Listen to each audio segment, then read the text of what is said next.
Hey everyone, welcome to सरकारी advance again. तो इस वीडियो में जो है मैं आप सभी के साथ एक इंपॉर्टेंट अपडेट शेयर करने वाला हूं जो एम्स सीआरई रिक्रूटमेंट एग्जाम 2023 के रिगार्डिंग रहने वाला है। तो आप सभी को जैसे पता है कि 17 नवंबर को एम्स की तरफ से ऑफिशियली एक नोटिफिकेशन रिलीज किया गया था जिसमें उन्होंने वैकेंसी निकाली है 3000 जो टोटल नंबर ऑफ वैकेंसीज हैं वो यहाँ पर निकाली गई थी टोटल 100 टाइप की पोस्ट के लिए। ठीक है, तो 100 डिफरेंट टाइप की पोस्ट हैं, चाहे वो आपके मतलब आपने अगर क्लास 10th किया है तो उस लेवल की बहुत सारी वैकेंसीज हैं, या आपने 12th किया है तो उस लेवल की वैकेंसीज हैं, यूजी किया है, पीजी किया है, या कोई और प्रोफेशनल कोर्स किया है तो उसकी जो अलग अलग वैकेंसीज हैं वो बहुत सारे एम्स में यहाँ पर निकाली गई थी। ठीक है, तो टोटल 15 एम्स यहाँ पर पार्टिसिपेट कर रहे हैं जहां पर ये रिक्रूटमेंट का प्रोसेस होगा।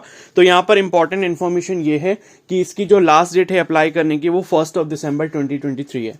तो 1 दिसंबर 2023 को शाम को 5 बजे से पहले आपको यहाँ पर अपना फॉर्म फिल कर लेना होगा। अगर आप नहीं करते हो तो उसके बाद डेट एक्सटेंड होने का कोई चांस यहाँ पर नहीं दिखाई देता। ठीक है, बिकॉज आगे का भी प्रोसेस इन्होंने सारी जो डेट्स हैं वो इन्होंने पहले से बताई हुई हैं।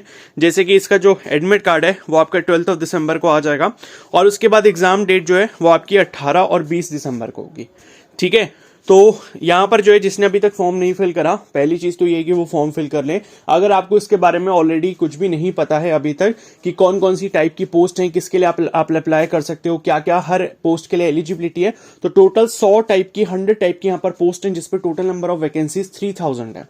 ठीक है, तो उन वैकेंसीज के ऊपर, उन पोस्ट के ऊपर कौन कौन सी पोस्ट है और उनकी एलिजिबिलिटी क्या है अप्लाई करने की, उस पर भी मैंने वीडियोस अपलोड करी है। फॉर्म कैसे फिल करना है स्टेप बाय स्टेप उस पर भी मैंने वीडियो अपलोड करी है। बाकी सिलेबस वगैरह क्या है उस पर भी वीडियो अपलोड करी है। ठीक है, तो उन सभी वीडियोस का आपको जो पूरा मतलब पैक है वो आपको एक पूरा प्लेलिस्ट में मिल जाएगा कंबाइन करके। वो प्लेलिस्ट जो है उसका लिंक आपको कमेंट सेक्शन में मिल जाएगा, उस प्लेलिस्ट को जाके आप चेकआउट कर सकते हो। अगर आपको उस वैकेंसी के बारे में डिटेल में इंफॉर्मेशन चाहिए तो सारी टाइप की वीडियोज आपको वहां पर मिल जाएंगी, एग्जाम पैटर्न, सिलेबस, इन सबसे रिलेटेड। बाकी इसमें कौन कौन सी टाइप की पोस्ट है उसके ऊपर और फॉर्म कैसे फिल करना है उसके ऊपर। ठीक है, तो वो प्लेलिस्ट का लिंक आपको कमेंट सेक्शन में मिल जाएगा, जाके वहां से सारी इन्फॉर्मेशन चेकआउट कर सकते हो। बाकी अभी तक जो है ये चीज नहीं पता चल पाई है, सिलेबस के बारे में आपका काफी ज्यादा कंफ्यूजन है, उसको मैं अभी कल तक जो है या मोस्ट प्रोबेबली परसों तक जो है वो मैं आपका क्लियर कर दूंगा। डोमेन सब्जेक्ट के रिगार्डिंग जो आपका डाउट आ रहा है, ठीक है, उसके लिए क्या करना है क्या नहीं करना है वो चीज मैं आपको क्लियर करके बता दूंगा। बाकी दूसरी इंपॉर्टेंट इन्फॉर्मेशन ये है कि काफी सारे कैंडिडेट्स ये पूछ रहे थे कि मल्टीपल पोस्ट के लिए अगर हमें अप्लाई करना है तो कैसे करें। ठीक है, मतलब एक से ज्यादा अगर पोस्ट के लिए आप यहां पर अप्लाई करना चाहते हो तो क्या कर सकते हो। तो देखो, पहली चीज तो मैं आपको ये बता दूं कि एक फॉर्म जब आप यहां पर अप्लाई करोगे तो उसमें सिर्फ और सिर्फ ऑप्शन जो चूज करने का आएगा वो एक ही पोस्ट के लिए आएगा। ठीक है, मतलब जिस भी स्पेसिफिक पोस्ट के लिए, मान लो कोई लोअर डिवीजन क्लर्क के लिए अप्लाई कर रहा है तो वो लोअर डिवीजन क्लर्क को ही एक बार में फॉर्म भरते टाइम जो सिलेक्ट कर सकता है। या मान लो कोई जो है न्यूट्रिशनिस्ट की वैकेंसी सिलेक्ट कर रहा है तो न्यूट्रिशनिस्ट की पोस्ट वो एक बार सिलेक्ट कर सकता है और उसके लिए अपना फॉर्म कंप्लीट कर सकता है। आप एक फॉर्म में एक से ज्यादा वैकेंसी यहां पर नहीं भर सकते, उसके लिए अप्लाई नहीं कर सकते। और फॉर्म की फीस आपको पता ही होगी, 3000 है जनरल ओबीसी के लिए, SC ST और EWS के लिए 2400 है, तो फॉर्म की फीस भी ज्यादा है। लेकिन फिर भी अगर यहां पर जो भी कैंडिडेट्स का ये मानना है कि मतलब हमें जो है एक से ज्यादा के लिए अप्लाई करना है, तो देखो पहली चीज तो मैं आपको ये बता दूं कि इन्होंने जो है किसी भी पोस्ट के लिए ये इन्होंने अभी तक नहीं बताया कि किसका एग्जाम किस डेट पर होगा। इन्होंने 2 डेट यहां पर दी हैं, एक दी है 18 दिसंबर और एक दी है 20 दिसंबर। ठीक है, ना तो किसी स्पेसिफिक पोस्ट का इन्होंने ये बताया कि इस पोस्ट का जो एग्जाम है इस दिन होगा, इस पोस्ट का जो एग्जाम है इस दिन होगा, या इन्होंने ना तो इन्होंने कोई टाइमिंग बताई कि इस एग्जाम, ये वाला जो आपका एग्जाम है ये इस डेट को रहेगा और इतने टाइम पर होगा। तो पहली चीज तो यह है कि मान लो अगर आप 2 फॉर्म फिल कर भी लेते हो, क्योंकि एक वैकेंसी, एक पोस्ट के लिए आप एक ही फॉर्म फिल कर सकते हो। मान लो अगर आपको 2 पोस्ट के लिए फिल करना है और 2 पोस्ट के लिए आपने फिल अगर मान लो कर भी लिया और बाई चांस वो दोनों पता चला कोइंसाइड हो गए, मान लो दोनों ही एग्जाम आपके 18 तारीख को हो गए, तो फिर आप उसमें से एक ही एग्जाम में अपीयर कर पाओगे। इसीलिए इन्होंने यहां पर कोई भी ऐसा प्रोविजन नहीं रखा जिससे आप जो है यहां पर एक से ज्यादा पोस्ट के लिए अप्लाई कर पाओ, क्योंकि ये सीधी सीधी बात यहां पर लॉजिकल बनती है, क्योंकि इन्होंने कोई भी यहां पर शेड्यूल वगैरह रिलीज नहीं करा है कि 18 तारीख को ये वाले पोस्ट के लिए पेपर होंगे और 20 तारीख को ये वाली पोस्ट के लिए पेपर होंगे और इस वाली शिफ्ट में होंगे। शिफ्ट वगैरह का भी इन्होंने कुछ भी आइडिया यहां पर नहीं दिया है कि टाइमिंग आपकी जो है पर एग्जाम को लेकर क्या रहने वाली है। ठीक है, तो मेरे अकॉर्डिंग आपको सिर्फ और सिर्फ एक ही पोस्ट के लिए यहां पर अप्लाई करना चाहिए, क्योंकि एम्स भी खुद ये चाहता है कि आप जो है सिर्फ और सिर्फ एक पोस्ट के लिए यहां पर फॉर्म अप्लाई करो।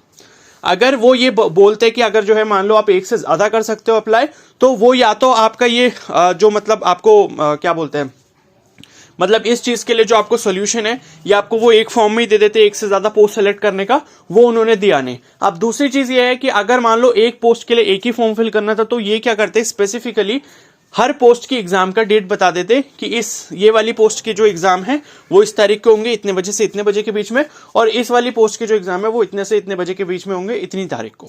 अगर आपको ये भी पता चल जाता तो आप पहले से श्योर रहते कि भाई ये वाला एग्जाम मेरा 18 को होगा, ये वाला मेरा एग्जाम जो है 20 दिसंबर को होगा, तो मैं इन दोनों में से कोई भी चूज करके दोनों चाहूं तो मैं अप्लाई कर सकता हूं।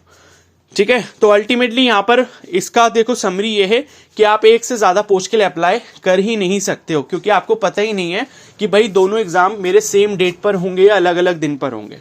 ठीक है, तो एक से ज्यादा के लिए आप अप्लाई नहीं कर सकते हो। करना भी चाहते हो तो वो एक तरीके की बेवकूफी होगी, इसलिए प्लीज मत करना, फालतू में आपके 3000 रुपीज वेस्ट होंगे। ठीक है, और बाकी 12 दिसंबर को जो मतलब 12 दिसंबर को जो यहाँ पर एडमिट कार्ड आ जाएगा, और 18 और 20 को जो है आपका यहाँ पर एग्जाम रहेगा। अब जो भी आपके एडमिट कार्ड में डेट होगी आपको उसी दिन एग्जाम देने जाना होगा। कुछ का 18 को हो सकता है, कुछ का 20 को हो सकता है।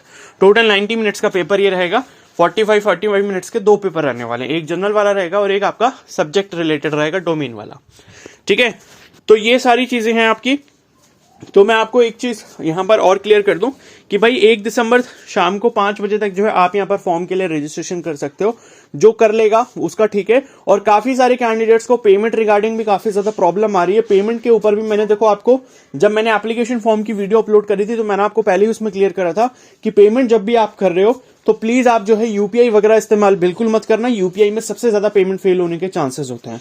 और अगर आप पेमेंट कर रहे हो तो क्रेडिट या डेबिट कार्ड को ही यूज करो। और उसमें भी मैंने कुछ 4 अच्छे बैंक्स के नाम लिए थे, जैसे कि एक्सिस बैंक हो गया, आईसीआईसीआई बैंक हो गया, बैंक ऑफ बड़ौदा हो गया और एचडीएफसी बैंक हो गया।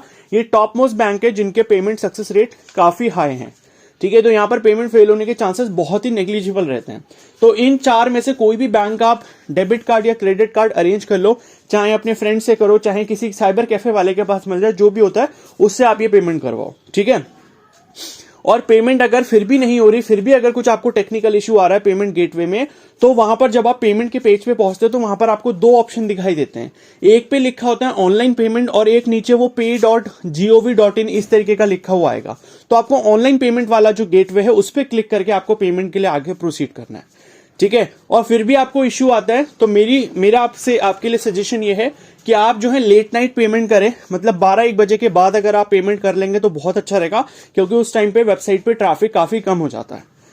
ठीक है, तो पेमेंट अगर नहीं हो रही तो ये स्टेप्स आप फॉलो करो, आपका पेमेंट हो जाएगा। बिकॉज कल रात ही मैंने एक कैंडिडेट का पेमेंट किया था लगभग 2 बजे के आसपास, और वो पेमेंट सक्सेसफुल हो गया था, और मैंने अपने खुद के एक्सिस बैंक के डेबिट कार्ड से किया है। ठीक है, और मैंने एक चीज ये भी बताई थी कि जब आप पेमेंट कर रहे हो, डेबिट कार्ड का जो भी नंबर है या क्रेडिट कार्ड का जो भी 16 डिजिट का नंबर होता है उसकी डिटेल जब आप एंटर करते हो तो फिर आपके पास ओटीपी आता है।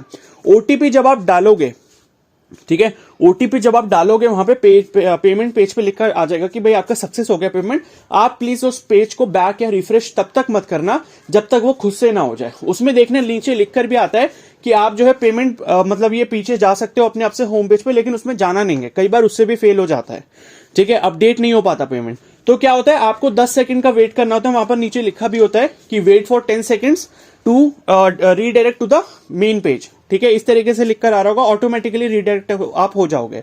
तो पेमेंट जब आप करो, ओटीपी आप डालने के बाद जो है आप कम से कम, जब आपका पेमेंट सक्सेस लिखकर भी आ गया, वो पेमेंट पेज अपने आप रिफ्रेश होगा और वापस से आप अपने डैशबोर्ड पे पहुंच जाओगे। उसके बाद आप अगर मान लो आप सीधे लॉगिन पेज पे पहुंच जाते हो तो दोबारा से लॉगिन करो। लॉगिन करने के बाद जो है आप अपना एग्जाम सिटी सिलेक्ट करो और फाइनल पेज जो है आप अपना प्रिंट आउट उसका निकाल के अपने पास रख लो।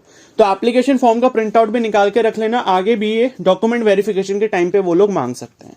ठीक है, तो ये सारी इंपॉर्टेंट चीजें जो आपको ध्यान रखनी है। फिर भी अगर मान लो पेमेंट का कुछ किसी का इश्यू होता है तो आप मेरे को चाहो तो टेलीग्राम पे मैसेज कर सकते हो, बट मैं ट्राई कर सकता हूं। अगर मान लो किसी को भी अपना पेमेंट का कुछ इश्यू है, सॉल्व नहीं हो पा रहा, काफी टाइम से आप ट्राई कर रहे हो, तो मैं ट्राई कर सकता हूं, बट मैं 100% इस बात की गारंटी नहीं लेता कि भाई वो पेमेंट सक्सेसफुल होगा या नहीं होगा। जो मैंने टिप्स दी हैं वही आप फॉलो करो, वही मैं भी फॉलो करूंगा। ठीक है, तो टेलीग्राम का जो लिंक है अपना पर्सनल टेलीग्राम, वो मैं कमेंट सेक्शन में पिन कर दूंगा। तो चाहो तो आप वहां से मेरे को डायरेक्टली भी मैसेज कर सकते हो। तो बस इतनी इंपॉर्टेंट इन्फॉर्मेशन मेरे को आपको बतानी थी। बाकी सिलेबस से रिगार्डिंग भी आपके लिए जो है मैं नेक्स्ट वीडियो में अपलोड कर दूंगा। तो मैंने उनको मेल करा है एम्स को, तो उन्होंने कुछ और उसका सोल्यूशन बताया है, तो मैं पहले वो ट्राई कर लूँ। उससे जब मेरे को फाइनल आंसर मिल जाएगा कि भाई डोमेन में क्या आएगा आपका, तब मैं आपको वो चीज़ जो है आगे कन्वे कर दूंगा। ठीक है, तो अभी इस वीडियो में इतना ही। आई होप ये वीडियो आपके लिए हेल्पफुल रही होगी। बाकी और कुछ डाउट होता है तो आप मेरे को कमेंट सेक्शन में जरूर बता सकते हो। बाकी चाहो तो मेरे को टेलीग्राम पे मैसेज कर लेना, डायरेक्टली मैसेज कर सकते हो टेलीग्राम पे। ठीक है, टेलीग्राम का मैं आईडी जो है वो कमेंट सेक्शन में पिन कर दूंगा। बाकी जिसने फॉर्म नहीं फिल करा, पोस्ट के रिगार्डिंग, एलिजिबिलिटी के रिगार्डिंग, एज लिमिट के रिगार्डिंग कुछ भी डाउट है तो कमेंट सेक्शन में प्लेलिस्ट का लिंक है, उसे जाके चेकआउट कर लो। ओके, और अगर ये वीडियो आपको हेल्पफुल लगे हो तो प्लीज जरूर लाइक कर देना, चैनल पर नए तो सब्सक्राइब कर लो और बेल आइकन को प्रेस कर लो for further updates. So thank you and have a nice day.